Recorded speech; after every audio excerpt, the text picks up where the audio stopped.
Like me, you may have asked yourself a question: to which faction do I belong? This depends.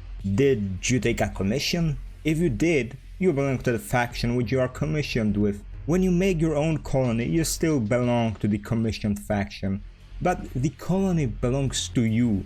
If you don't join any faction, you are independent, and to this faction all Starsector's players belong, if they don't take a commission from any other. Hello, I'm the Steel Merchant, and today I will ramble about the Independence faction of Starsector.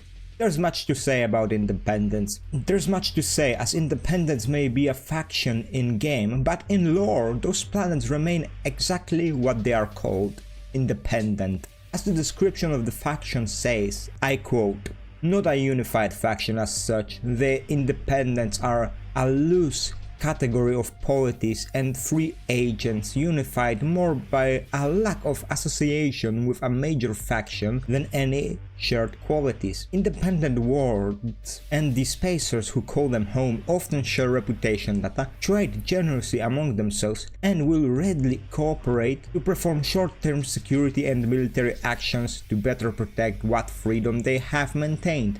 By working together, equally likely trust can break down, and independents will suspiciously deny each other favors, compete viciously, and turn a blind eye to the misfortune of neighbors." From what we read here, independents work a little bit like the League, the Persean League.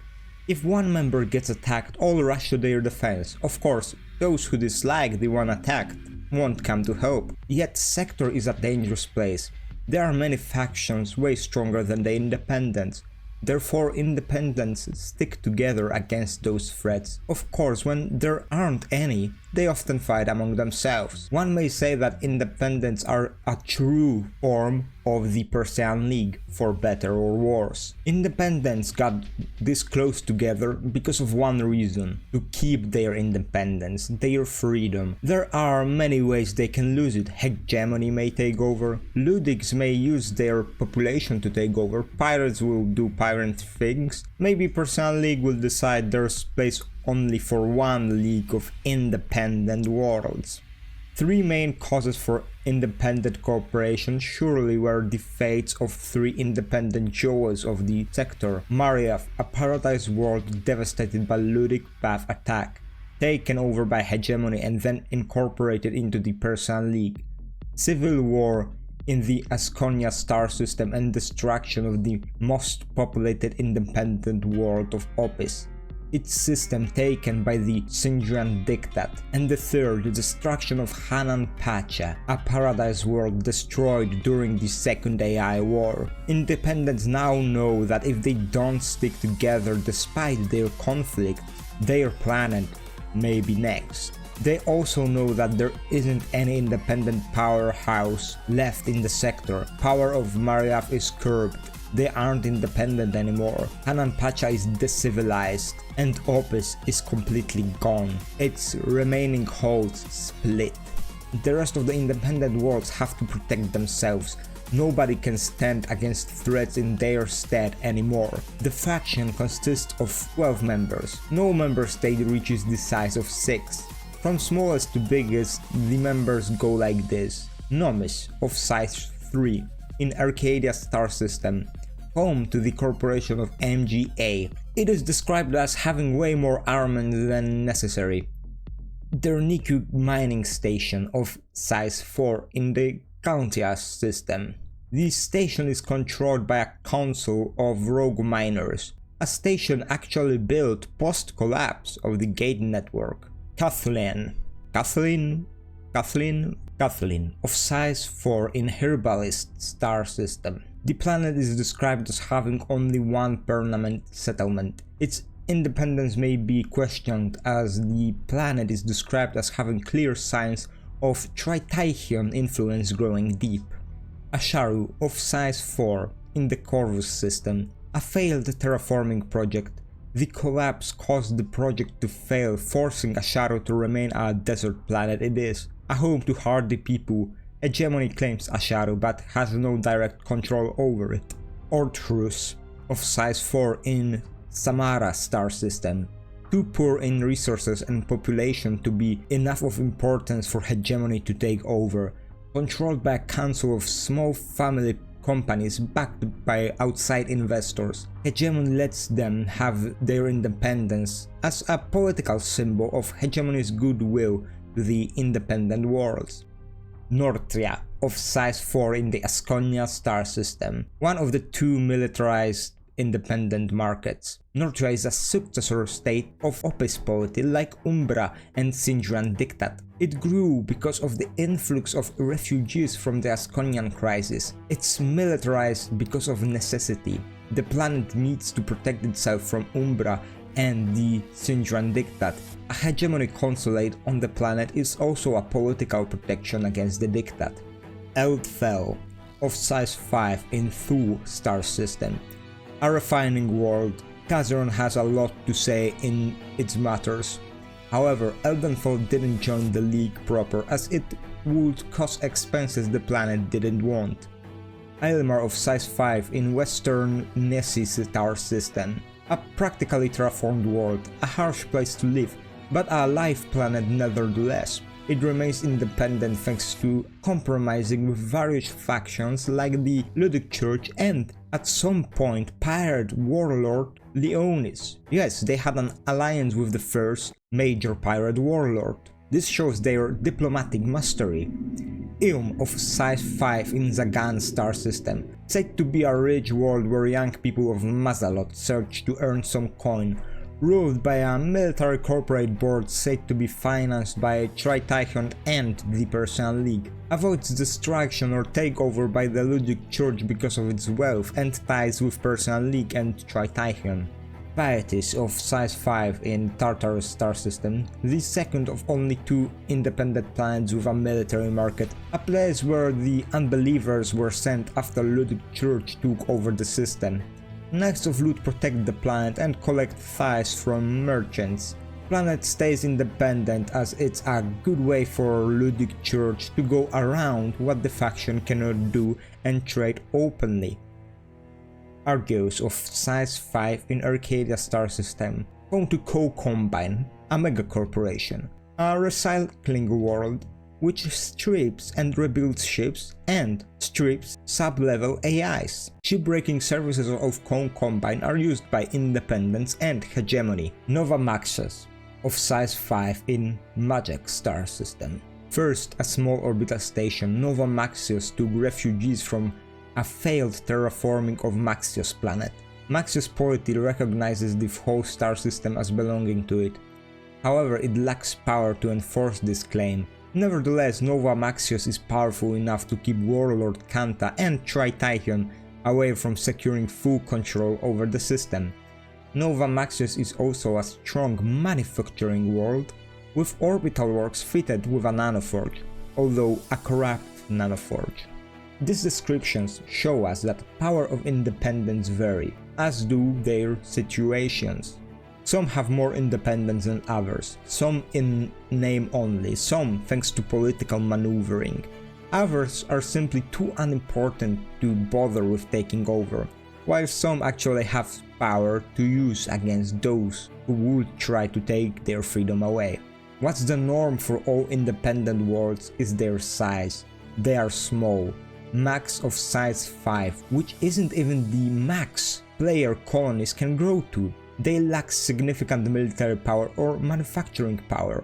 Around half of them aren't even fully independent or are so because of how insignificant they are. Because of this, I would personally say that only independent policies that have some power, from what I read, are Nomis, home of MGA Corporation, armed way more than it needs to be. Although it has the smallest population, the corporation is going to hold with everything it has, as Nomis is its last stronghold. Nortia, a military successor state to Opis polity. Although they have a hegemony consulate, they aren't friends with them. Hegemony intervention created their rival Sindrian Diktat and made situation of the Asconian crisis worse. They have military power despite their small population.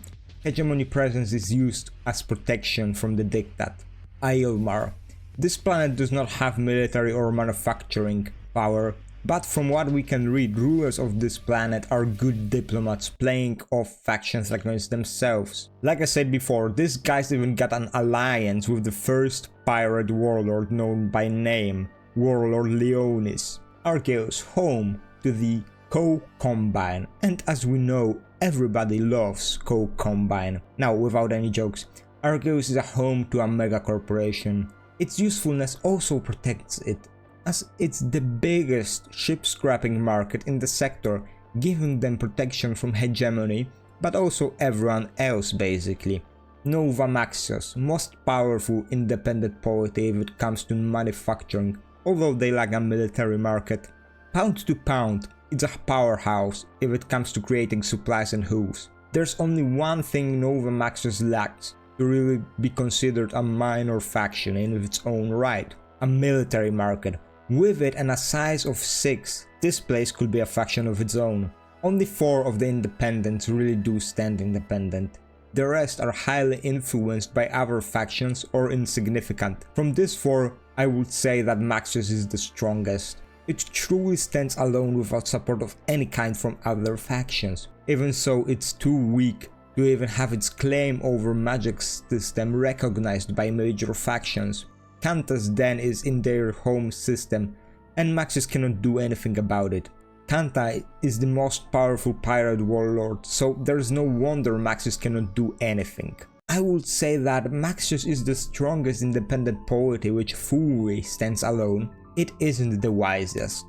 Rulers of Alimar know their position perfectly and play major factions to their best interest. Let's say this: even if all planets of the independents come to their aid, for example, if they are attacked by the League is still way stronger than all of the independents combined. That is, if independents come to aid of Alimar. But here comes their diplomacy. Even with help from some independent powers, Alimar can hold a little. In the meantime, they can pass reforms and side with the Luddites. This could cause a major faction in form of Ludic Church to help independent powers. Fight against Ludic Church and independents, and a possible Ludic rebellion on Mazalot's second planet in the League isn't something Persians will do. And here we can see the strength of independence. If standing together, as they do in the game, because of faction limitation to being completely a single faction when it comes to diplomacy. Although small in size, independents have everything they need together. Hooves and supplies from Nova Maxios, military from Betis and Norcia, money and trade from Nomis and Argeus, trade goods from the rest of independents, and then diplomatic power Aelmar can use. As major faction, influence over some of the independents can be used for independent cause. Yet this power is also a weakness. If they don't stand together, even if only the strongest stand together, independence won't last. Yet this would only happen if all major factions decided to attack the independents. This will never happen, as major factions support them, use them for their needs. Nova Maxios holds Kanta's den in check. Argeus is a scrapyard useful for everyone, mostly for hegemony. Aelmar can hold Persian League or Ludic Church in check. Betis is a way for the Ludic Church to get what they shouldn't be able to get. Nortia holds balance in the Asconia star system, so neither the Dictat nor Umbra can become too strong. Every world has its use for the major factions, and so as long as there's more than one major faction, independence will stay. And from cycle 206, a new independent polity can be born. John Starsector. He can choose to become an independent powerhouse, a new pillar of strength independents can rally around, or he can become their doom. In the future, I personally would like to see independents become factions of their own, or have an in-faction mechanic. Maybe they will become something akin to HRE from EU4. Maybe. Or maybe this kind of mechanic will be better for Personal League. Tell me, what do you think? I for one honestly do not care. I would like to see them all be independent or have this kind of mechanic.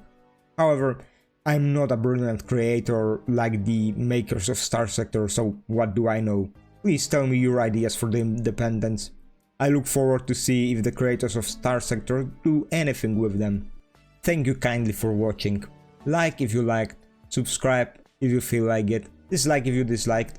I completely understand if you disliked. While reading this script a few times, I just realized I couldn't read it, like my tongue just basically refused today. But that's it, thank you for watching, goodbye, and remember, never attack the independents, they are the only friends of yours in the Starsector. Goodbye.